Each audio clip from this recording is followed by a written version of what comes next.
Okay, the last part of John chapter 7, going to 45 to 53. What a marvelous chapter this is. If you dissect it a little bit more than just reading the account of Jesus confronting the Jews, how did he confront them, and what are the doctrinal principles? His deity, his humanity, working together, sent from the Father. Amazing. And you put yourself back in the first century, these people had what? They didn't have the New Testament. They didn't have the wonderful epistles of Paul, but they had wonderful writings of the prophets, Isaiah especially, Ezekiel, Jeremiah. They could find out, and Moses' writings in the Pentateuch about the prophet to come. They could find out who Jesus was, listen to his word, and say, wow, this is that man, the Messiah to come. The iniquity of all of humanity upon us. Isaiah, Deuteronomy, Jeremiah, Ezekiel. So let's go to John chapter 7, 45 to 53.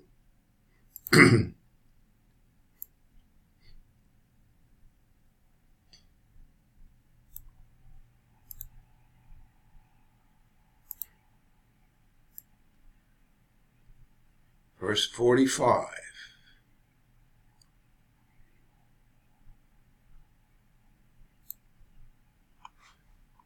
Recall we just read from Isaiah 9, 1 to 7.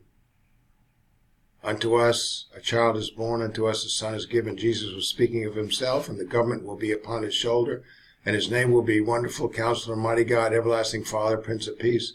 And if the Jews in the first century were aware of Isaiah 9, 6, and of the increase of his government, 9, 7, in peace, there will be no end, upon the throne of David and over his kingdom, to order it and establish it with judgment and justice from that time forward, even forever. The zeal of the Lord of hosts will perform this.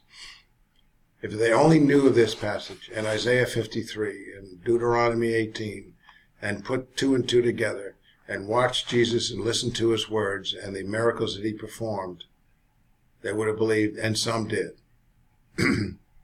Let's move on to the end of the chapter. 45 to 53. Then the officers came to the chief priests and Pharisees, who said to them, why have you not brought him? They were sent to seize him. The officers said, no man ever spoke like this man. Then the Pharisees answered him, are you also deceived? Have any of the rulers of the Pharisees believed in him? Actually, they did. But this crowd that does not know the law is accursed. Then the Pharisees answered them, are you also deceived? Have any of the rulers of the Pharisees believed in him? Have any of the rulers of the Pharisees believed in him? But this crowd that does not know the law is accursed. Nicodemus, he who came to Jesus by night, a ruler of the Jews, being one of them, said to them, does our law judge a man before it hears him and knows what he's doing? They answered and said to him, are you also from Galilee? Wow. Search and look, for no prophet has arisen out of Galilee. Actually, it declares that he would. And that's in Isaiah 9. And everyone went to his own house. So the temple officers, who were sent by the Jewish rulers to seize Jesus, came back without him. When the rulers indignantly asked the officers about their failure to follow orders, the officers said, no, in the emphatic sense of never did any man ever speak like this man. So the Greek word anthropos, rendered man in the New King James Version, is in the emphatic position at the end of the sentence, implying that Jesus was viewed as more than an ordinary human being. The officers, being Levites, received extensive schooling in the details of the law, and they evidently found no fault in the content of what Jesus taught in the temple relative to violations of the law. They were greatly impressed with his expertise in it and the truths that he spoke. Consequently, they found no good reason to arrest him. Note that this information might have been received by author John through one of the Pharisees who were present, such as Nicodemus, a ruler of the Jews. The Pharisees answered the officers they sent to seize Jesus sarcastically, unjustifiably, and evidently with a motive to intimidate those who would disagree with them, even those of their own group. Are you also deceived? They implied without presenting any evidence that anyone who believed in Jesus had been deceived. So the rulers attempted to justify their point by asking the rhetorical question, which answer was intended to be no. Have any of the rulers of the Pharisees believed in him? The truth of the matter was that at least two Pharisees, Nicodemus and Joseph of Arimathea, John 19:38-42, did believe in Jesus.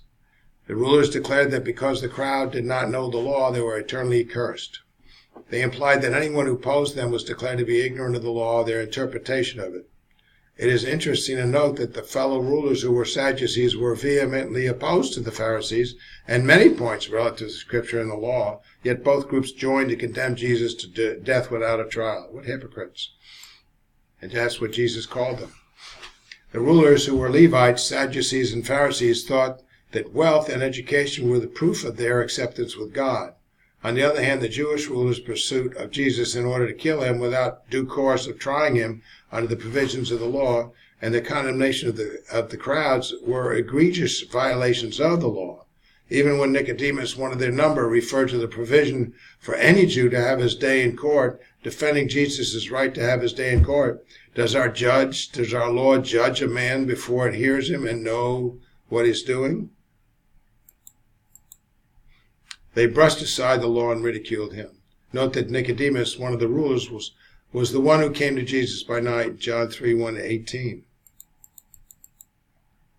So despite Nicodemus' voice of reason and logic, which accurately pointed out the provision of justice under the law, the other rulers counterattacked him with an irrational, emotional, and personal attack. Are you also from Galilee? Search and look, for no prophet has risen out of Galilee. The Jewish rulers were motivated to protect their positions of power and wealth regardless of the truth and the cost. For it was known that the prophets Jonah of Gath-hepher, Elijah of Thisbe, Hosea, Nahum, and most likely Elisha and Amos were all from the Galilean area.